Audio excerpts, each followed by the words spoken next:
In 1881, a New York banker named George Ingram Seney had a dot placed on a railroad map in his honor. It sat in the upper peninsula of Michigan, in a stretch of swamp and sand and white pine so remote that the nearest real town was 50 miles in any direction. George Seney was the president of the Metropolitan National Bank, a director of the Detroit, Mackinac, and Marquette Railroad, and at that exact moment, one of the most powerful financiers on Wall Street. He never visited the place that bore his name. He never intended to. Within 3 years of its christening, his reckless railroad speculations, he had formed what Wall Street called the Seney Syndicate, leveraging bank funds into railroads through stock watering and methods that drew the sharp criticism of financier Henry Clews, would trigger the panic of 1884, collapse his own bank, cost him his job, his mansion on Montague Terrace in Brooklyn Heights, and his entire art collection, paintings by George Inness and Francis Davis Millet, sold to cover debts. Even the Atlantic Savings Bank of Brooklyn, in which Seney held a quarter of the stock, went down with him and never reopened. He died at the Grand Hotel in 1893, and the New York Times printed his obituary on the front page. The town that carried his name into the 20th century was by then already famous, but not for banking, not for art, and not for anything George Seney would have wanted on his headstone. If you wanted a train ticket to that little settlement in the Michigan pines, you didn't need to know how to spell it. You just walked up to the counter and asked for a ticket to hell. That's the story of Seney, Michigan, a town that barely existed for 15 years, never incorporated, never had its own government, and yet produced more infamy per square foot than any settlement in the history of the Upper Peninsula. At its peak, it held 3,000 people, 14 saloons, 10 hotels, and 1 church. At the end, it held a burned foundation and some grass growing between the ruts. Today, 115 souls live in Seney Township with a median age of 61, and the nearest thing to excitement is the wildlife refuge where Canada geese nest in the same swamp that men once called the most God-forsaken acre of ground in America. The town that was called Hell became a sanctuary for migratory birds. And between those two facts lies one of the strangest, shortest, most violent civic lives any American place has ever lived. It began, as so many of these stories do, with a railroad. The Detroit, Mackinac, and Marquette line was completed in 1881, running from Marquette on the North Shore across the interior of the Upper Peninsula down to St. Ignace on the Straits. A stop was created in the middle of the route in Schoolcraft County, where the tracks crossed a flat expanse of sandy ground bordered by the Fox River and the vast Manistee Swamp. There was nothing there, not a building, not a road, not a cleared acre. Just white pine, millions of board feet of it, rising from the sand in columns 5 and 6 feet in diameter, the kind of timber that made lumbermen in Maine and New York close their eyes and dream. The stop was named Seney after the banker. A post office was established on December 28, 1882. And then the Alger Smith Company came to cut down the trees. Russell Alexander Alger was the kind of man that 19th century America seemed to manufacture by the dozen, and that no subsequent era has quite replicated.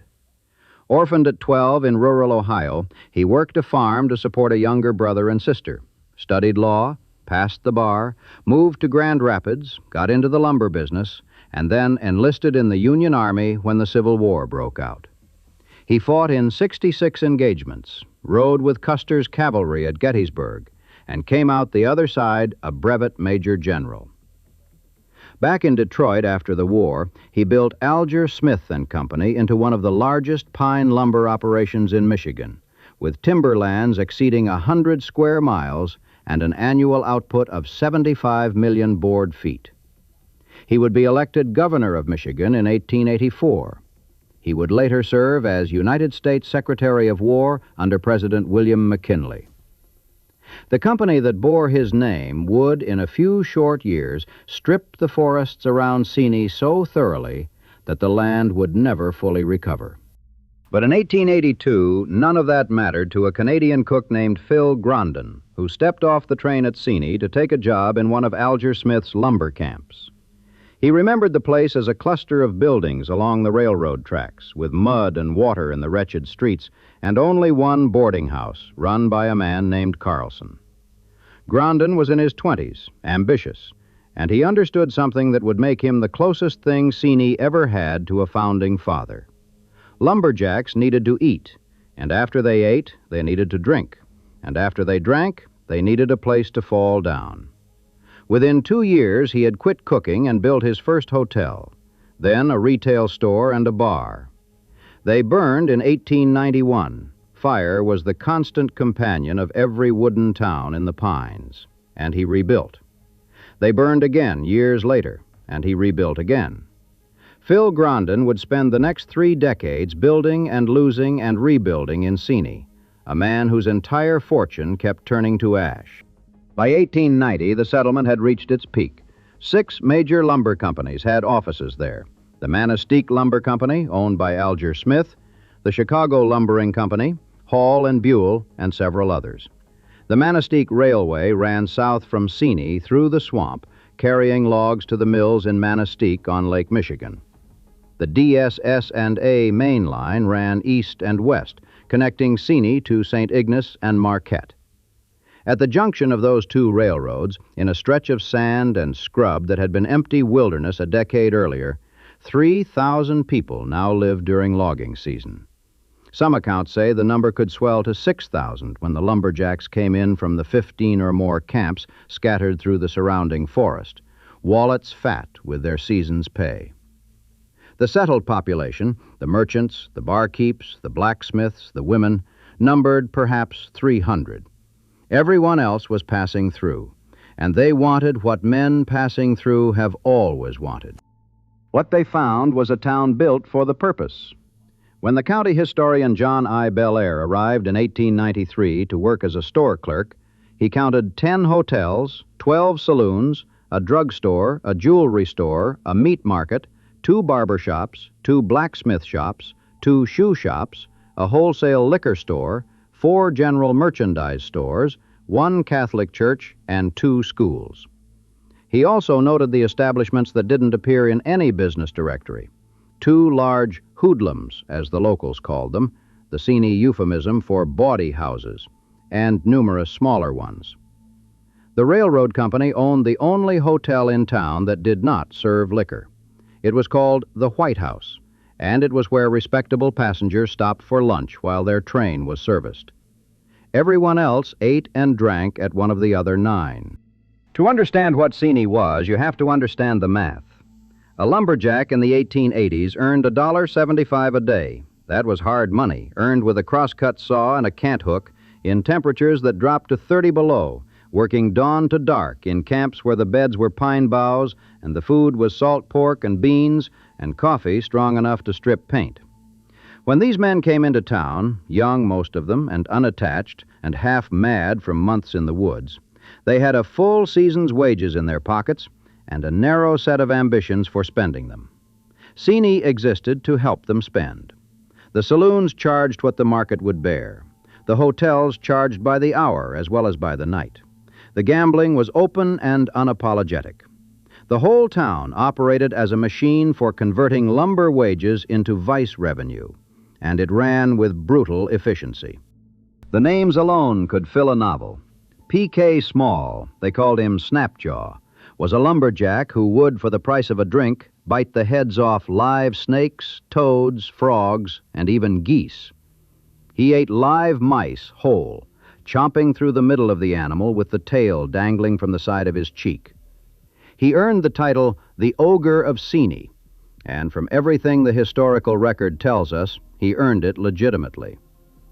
There was a man called Old Lightheart who slept in 2 sugar barrels pushed together and subsisted on raw beef livers. There was Teapot Kelly.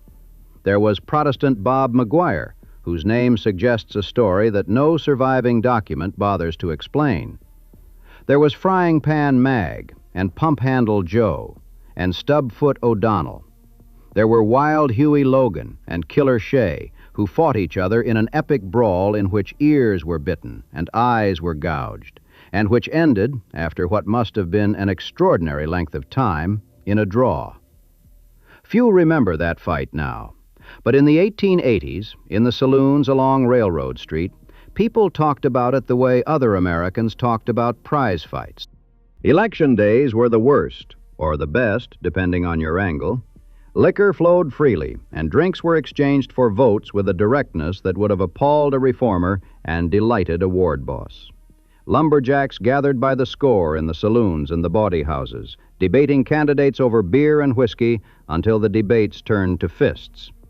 The winning candidates, once declared, visited each saloon in turn and bought rounds for the house. The celebrations ran into the early morning hours of the following day. No one seems to have found this unusual. The Dunn-Harcourt feud was something else. Daniel Dunn was a large, powerful man who had served time in both Michigan State Prison and the Detroit House of Corrections before settling in Seney in the 1880s, where he ran what was described as a low dive, a saloon frequented by the roughest element even by Seney standards. The Harcourt family had also relocated from downstate Roscommon, where they'd run a rival saloon to Dunn's. The bad blood came with them. Dunn was suspected of at least 2 unsolved murders during his time in Seney. He was known for committing brutal, unprovoked assaults on anyone who crossed him or even looked at him wrong. On June 24, 1891, a drunk named Stephen Harcourt walked into Dunn's saloon and began listing Dunn's crimes aloud. It was, by any standard, an act of suicidal bravery or terminal foolishness. Dunn shot him twice. Harcourt managed to stagger out of the bar and made it to his mother's house, where he died 3 days later. Dunn was arrested and brought to Manistee for a preliminary hearing on murder charges. After only a partial examination, he was released. It was later learned that he had bribed the county prosecutor, a man named William Riggs, to secure his freedom. Riggs would eventually resign in disgrace. But before Dunn left Manistee, he did something that even now has the feel of a man pressing his luck past all rational limits. He brought charges against John, Richard, and James Harcourt, the dead man's brothers, for making threats against his life. The brothers were arrested the next day in Seney by Sheriff Dennis Heffron and brought to Trout Lake Junction to wait for the Sioux Line train back to Manistee. They were not disarmed. Whether this was an oversight or a judgment call on the sheriff's part, the record does not say. While waiting for the train, Sheriff Heffron and the 3 Harcourt brothers walked into a saloon near the depot, intending to buy cigars. Standing at the bar was Dan Dunn. Dunn saw them first and was reaching for his gun when James Harcourt's revolver went off 5 times. Dunn fell dead at the bar. James Harcourt was tried for murder in Chippewa County, convicted, and sentenced to 10 years in the state prison at Marquette. Governor Rich commuted his sentence on May 6, 1895, on the recommendation of the Board of Pardons. James Harcourt came home to Seney. He was elected township clerk. He served 20 years as Seney Township Supervisor. He died in October 1938 in Roscommon, the same town where the feud had started. A murderer, pardoned, then elected to run the place where he'd committed the crime. There was a quieter man in the Seney area during those years, and his name carried none of the color of Snapjaw Small or Wild Huey Logan.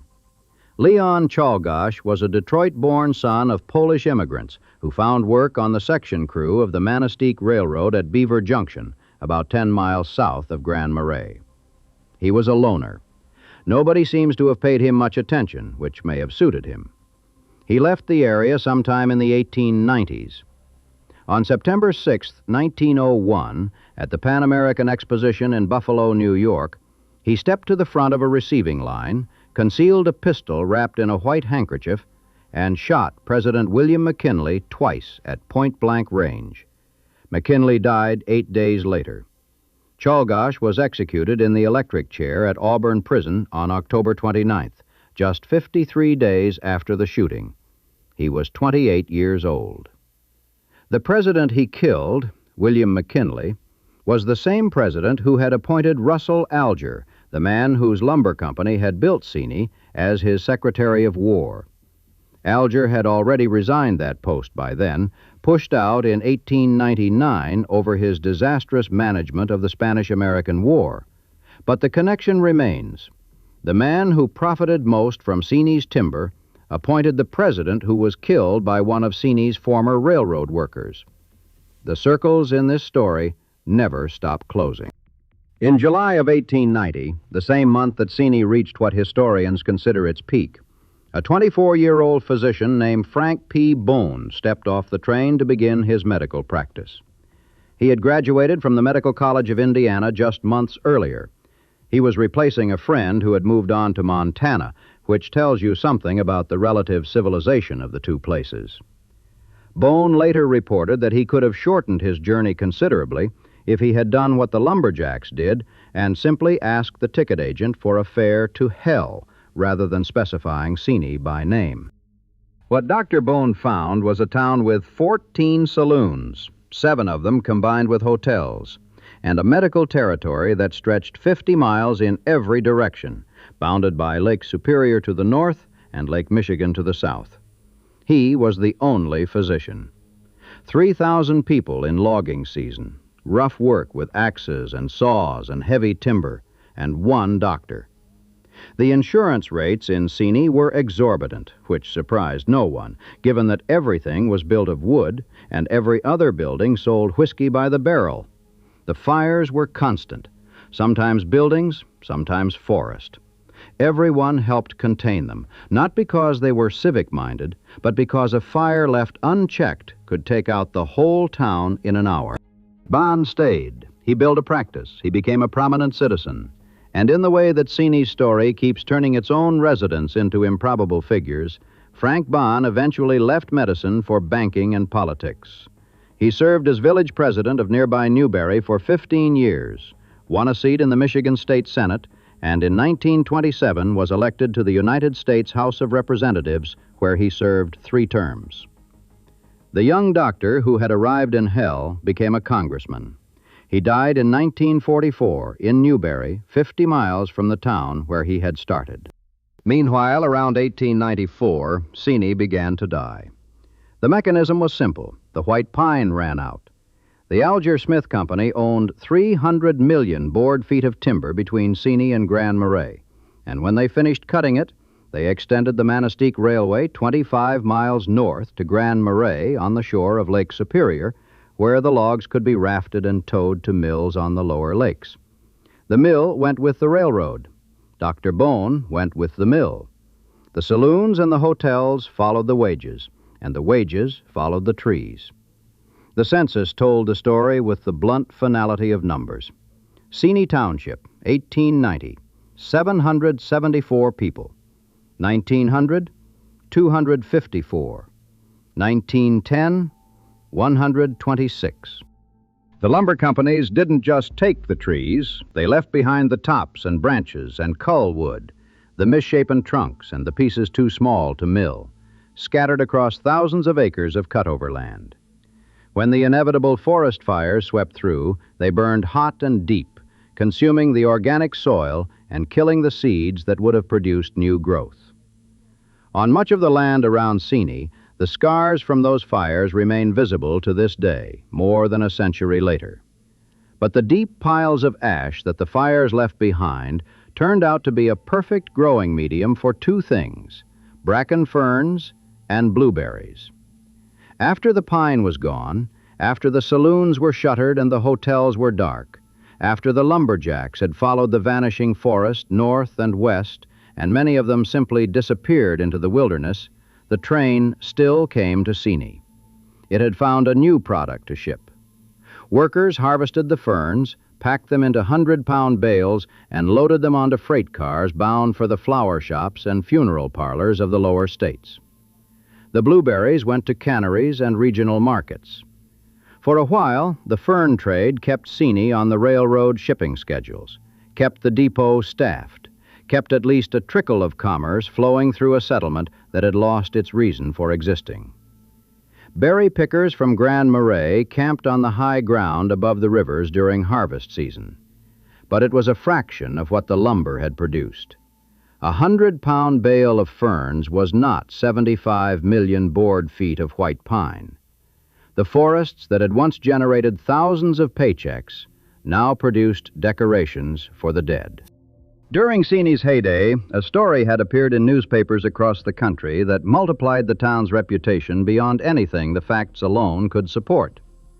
A woman from Detroit, described in some accounts as a reporter, in others as a temperance leader, had visited Seney and been thoroughly gulled by local pranksters. The lumberjacks and barkeeps fed her a banquet of tall tales.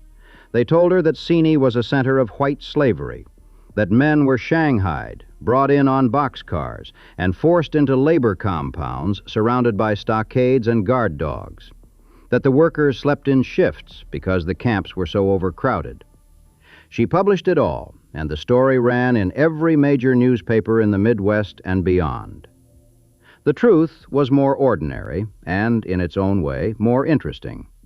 Seney was rough and violent and soaked in whiskey, but it was not a slave camp. It was a free market operating without regulation in a jurisdiction where no one had the power or the inclination to enforce much of anything. The tall tales, though, became the legend, and the legend became the thing that people remembered long after the town itself was gone. By the early 1900s, Seney was a husk.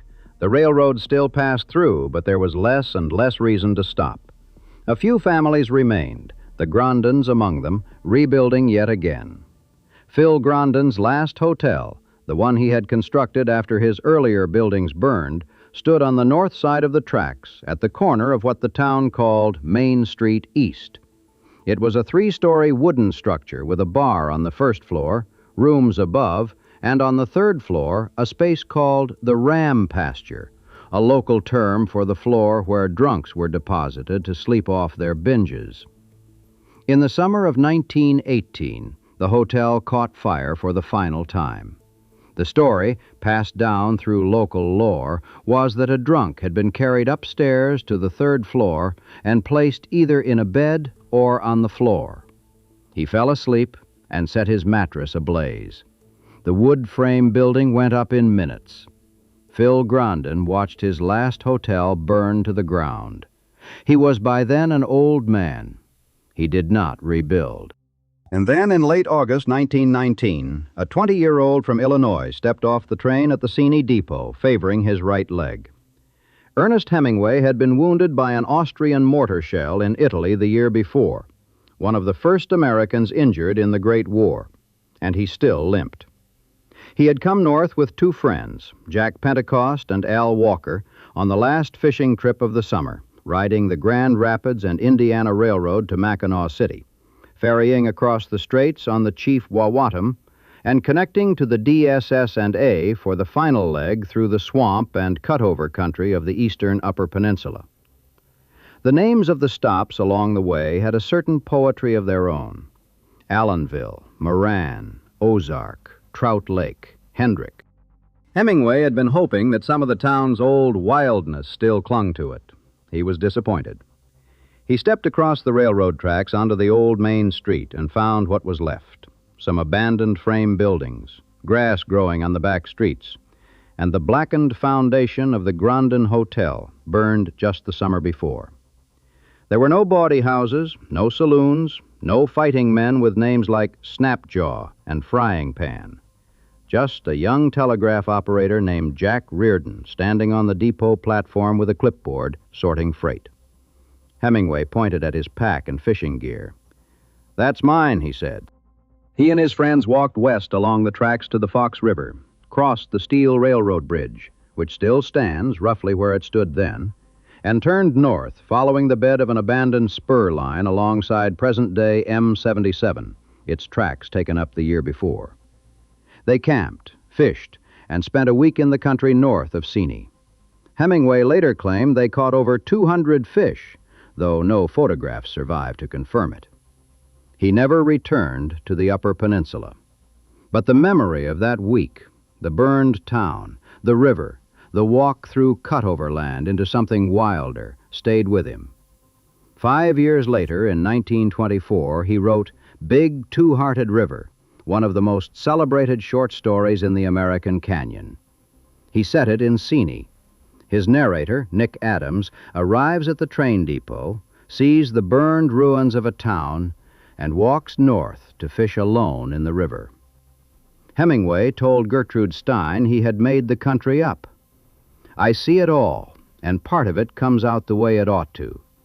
But the skeleton of the story is the skeleton of that August visit.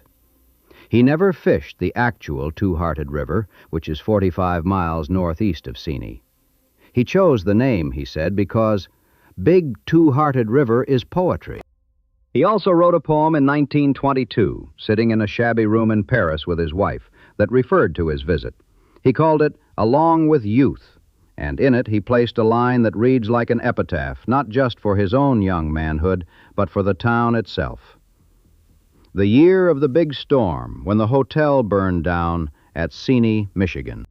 After the timber was gone and the town had shrunk to a handful of buildings, the land around Seney attracted one more wave of exploitation. In 1912, a development company began digging drainage ditches through the Great Manistique Swamp, the largest wetland drainage project in the history of the state of Michigan. More than 30 kilometers of channels were cut through peatland, including the 35-kilometer Walsh Ditch, the main artery of the system, in what was described as an ambitious effort to convert 20,000 acres of wetland to farmland. The drained acreage was sold to buyers with extravagant promises of agricultural productivity. It was a swindle, though whether the promoters knew it at the time is debatable. The soil was peat, poorly drained and infertile. The growing season in the Upper Peninsula was brutally short. One by one, the farms failed. The owners walked away. The land reverted to the state of Michigan for unpaid taxes. Acre after acre of broken drainage ditches and abandoned homesteads sitting in the middle of what had been, before the lumbermen arrived, a functioning swamp. The town that had been built on white pine had been conned by white paper, land deeds that promised something the earth could not deliver. In 1934, the Michigan Conservation Department recommended to the federal government that the Seney area be set aside for wildlife. Executive Order 7246, signed on December 10, 1935, established the Seney National Wildlife Refuge. Today, it encompasses 95,212 acres, nearly 150 square miles of marsh, swamp, bog, grassland, and forest, two-thirds of it wetland. 211 species of birds have been documented there, including bald eagles, trumpeter swans, sandhill cranes, and common loons. The Canada goose, which was a threatened species in 1935, recovered at Seney and is now abundant. Otters, beavers, black bears, moose, and wolves move through the land that was once carpeted with pine stumps and whiskey bottles. In the 1930s, Civilian Conservation Corps crews rebuilt and expanded the old drainage ditches, this time for wetland management rather than farming, and the pools they created are still used by the refuge staff today. The failure of the land scam became the foundation of the conservation success. The Seney stretch is what they call the 25 miles of State Highway M28 between Seney and the town of Shingleton to the west. It is dead straight. It runs through flat, featureless terrain, a corridor of scrub and second-growth forest with no houses, no intersections, no curves, and almost no other traffic.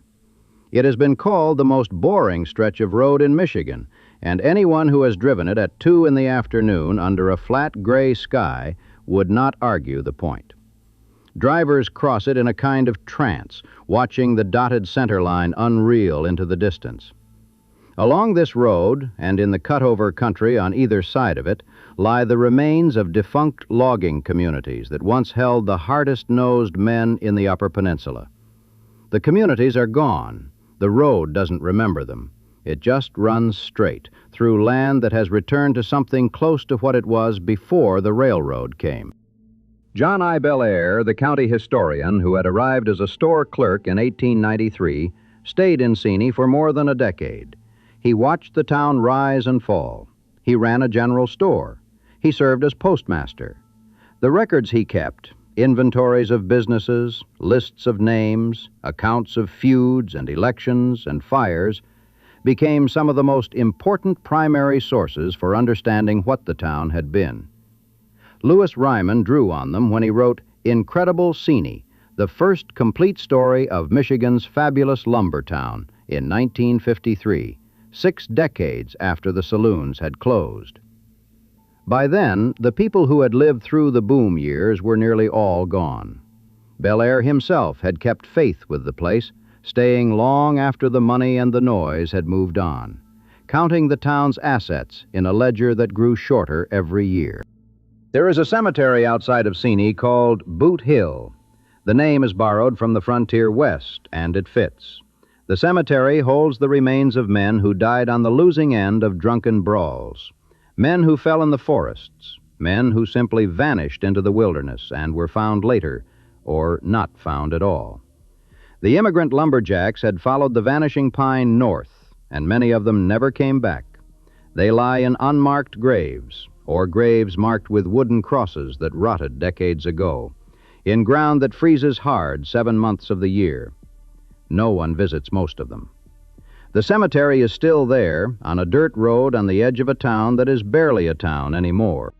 Today, Seney Township has a population of 115 people, down from 3,000 at the peak. Its population density is roughly half a person per square mile, making it the second least densely populated municipality in the state of Michigan. The median age is 61. The poverty rate is nearly 29%. There is no city government, no village council, no incorporated boundary. Seney remains what it has always technically been, an unincorporated community, a place that exists on maps but not in any municipal charter. State Highway M28 runs through the community, and M77 branches north toward Grand Marais, following roughly the same route that the Manistique Railway once took through the woods, the route the Lumberjacks rode, the route Hemingway walked. A small museum exists. The wildlife refuge has a visitor's center. 7 miles north, on a dirt road off M77, you can find the east branch of the Fox River Campground, where Hemingway likely spent his first night in 1919. There is a stone monument to the author there, in a campground built on the site of an old fish hatchery, near the remains of a railroad bridge whose ties are still visible in the high weeds. The depot where Hemingway stepped off the train is gone. The roundhouses and machine shops that the DSS and A and the Manistique Railway once maintained in Seney are gone. The saloons are gone, every one of them. Phil Grondin's hotel is gone, 3 times built, 3 times destroyed, and finally not rebuilt. The White House Hotel, the one that didn't serve liquor, is gone. The wholesale liquor store is gone. The 2 hoodlums are gone. The church is still represented, though the original building is not. Railroad Street, where all the trouble happened, where the saloons and the gambling dens and the bawdy houses once stood shoulder to shoulder, you can drive it end to end in a few seconds. It is quiet, it is narrow. In the summer, the grass grows thick along its edges, and the insects hum, and a person standing in the middle of it would have no way of knowing from any physical evidence that this was once the most dangerous street in Michigan.